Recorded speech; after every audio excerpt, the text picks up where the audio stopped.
नमस्कार। इस वक्त की बुलेटिन में आप सभी का बहुत स्वागत है। आपके साथ मैं हूं नीतू गौरकेला।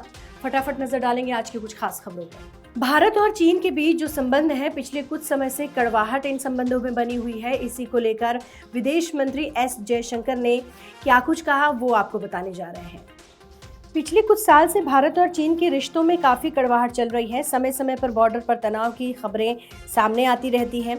इन सब के बीच अब विदेश मंत्री एस जयशंकर ने चीन के साथ रिश्तों पर बड़ी बात कही। एस जयशंकर ने न्यूयॉर्क में एशिया सोसाइटी पॉलिसी इंस्टीट्यूट में एशिया सोसाइटी के दौरान कहा कि चीन के साथ हमारा एक कठिन इतिहास रहा है। चीन के साथ हमारे स्पष्ट समझौतों के बावजूद हमने कोविड के बीच में देखा कि चीन ने इन समझौतों का उल्लंघन करते हुए वास्तविक नियंत्रण रेखा यानी कि LAC पर बड़ी संख्या में सेनाएं भेजी। ये संभावना थी कि कोई दुर्घटना होगी और ऐसा हुआ भी। इसकी वजह से सीमा पर दोनों की सेनाओं के बीच झड़प हुई और दोनों तरफ से कई सैनिक मारे गए। एक तरह से इसने रिश्ते को प्रभावित किया। बात करेंगे राजधानी दिल्ली की। जिस तरीके से बरसात हुई और अब जो मौसम है वो काफ़ी उमस भरा बना हुआ है, लेकिन इस बीच बीमारियों ने भी दस्तक देनी शुरू कर दी है। जगह जगह पानी जमा है, जिससे डेंगू मलेरिया की जो बीमारी है वो बढ़ने का खतरा बना हुआ है। इसी के चलते दिल्ली के मेयर डॉक्टर शैली ओबरॉय ने MCD कमिश्नर को पत्र लिखा है और उन्होंने इस पत्र में साफ तौर पर कहा है कि जगह जगह कूड़े के ढेर लगे हैं, जिन्हें तुरंत साफ किया जाए। दिल्ली की मेयर डॉक्टर शैली ओबरॉय ने जगह जगह कूड़ा फैलाने की शिकायतों को लेकर MCD कमिश्नर को चिट्ठी लिखी है। इस पत्र में उन्होंने कई जगहों पर लगे कूड़े के ढेर को लेकर MCD कमिश्नर से जवाब मांगा है। मेयर ने चिट्ठी में लिखा है कि क्या वो इस बात को जानते हैं कि MCD के तहत आने वाली वेस्ट कलेक्शन एजेंसियों पर रोक लगा दी गई है। उन्होंने कहा कि ये एजेंसियां घर घर जाकर कूड़ा उठाती हैं। रोक लगाने से कूड़े के ढेर लग रहे हैं, जिससे आम लोगों की समस्याएं बढ़ती जा रही हैं। उन्होंने कहा कि इससे कई तरह की स्वास्थ्य संबंधी समस्याएं भी पैदा हो सकती हैं। इस चिट्ठी में मेयर ने कमिश्नर से 4 सवाल भी पूछे। उन्होंने लिखा, सभी वार्ड से ये शिकायतें आ रही हैं कि वेस्ट कलेक्शन करने वाली गाड़ियां लोगों के घरों तक नहीं पहुंच रही। इससे दिल्ली की कई जगहों पर कूड़े के ढेर लगे रहे हैं। लोग गंभीर रूप से बीमार हो सकते हैं। डेंगू जैसी गंभीर बीमारी भी हो सकती है। इसके साथ ही उन्होंने कहा कि ज़मीनी हकीकत को और अच्छे से जानने के लिए वो पिछले हफ्ते कई वार्डों में गई थी, जहां पर उन्हें पता चला कि कूड़ा उठाने वाली गाड़ियां डोर टू डोर जाकर कूड़ा नहीं उठा रही हैं।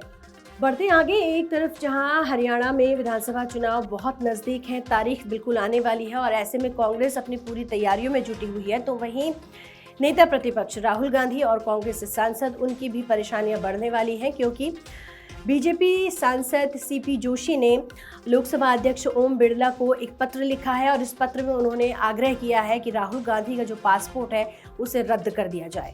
राजस्थान के चित्तौड़गढ़ से बीजेपी सांसद CP जोशी ने लोकसभा अध्यक्ष ओम बिरला को कांग्रेस सांसद और लोकसभा में विपक्ष के नेता राहुल गांधी के खिलाफ पत्र लिखा।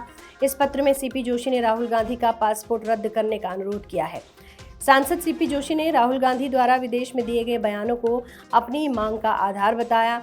आइए जानते हैं कि सांसद ने और क्या कुछ कहा है। लोकसभा के अध्यक्ष ओम बिरला को लिखे पत्र में बीजेपी सांसद CP जोशी ने कहा कि विदेश की धरती पर राहुल गांधी ने के बयान किसी भी तरह से एक जिम्मेदार भारतीय नागरिक के तौर को नहीं सराहता है। सांसद ने कहा कि राहुल गांधी के बयानों से देश की आंतरिक स्थिरता और सीमाओं की सुरक्षा के अलावा अंतर्राष्ट्रीय संबंधों पर भी असर पड़ सकता है, क्योंकि वो नेता विपक्ष के पद का गलत इस्तेमाल कर रहे हैं। दरअसल राहुल गांधी बीते दिनों अमेरिका व अन्य देशों की यात्रा पर गए थे। यहां भारत को लेकर उन्होंने कई बयान दिए थे, जिस पर बवाल हुआ था। बीजेपी ने राहुल गांधी पर विदेश में भारत को बदनाम करने का आरोप लगाया था। बढ़ते आगे, हरियाणा में विधानसभा चुनाव होने वाले हैं। इसको लेकर रैलियों और जनसभाओं का दौर भी शुरू हो गया है।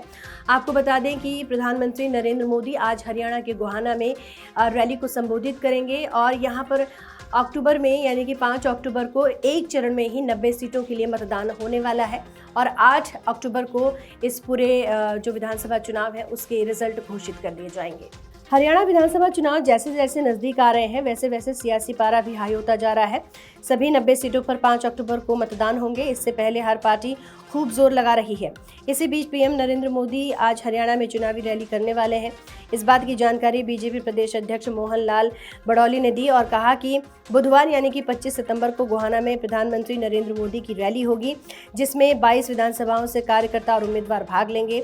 जिन 22 विधानसभाओं में PM मोदी रैली करने वाले हैं, इनमें से 9 विधानसभा रोहतक की 9 विधानसभा सोनीपत की और 4 विधानसभा पानीपत की शामिल है, जहां कार्यकर्ता और उम्मीदवार इस चुनावी रैली में शामिल होंगे।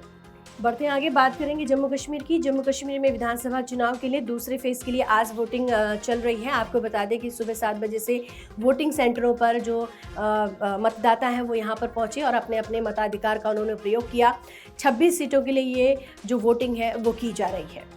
जम्मू कश्मीर में विधानसभा चुनाव के लिए आज दूसरे फेज की वोटिंग हो रही है। दूसरे चरण में 26 सीटों पर वोट डाले जा रहे हैं, जिसमें 239 उम्मीदवार चुनावी मैदान में ताल ठोक रहे हैं।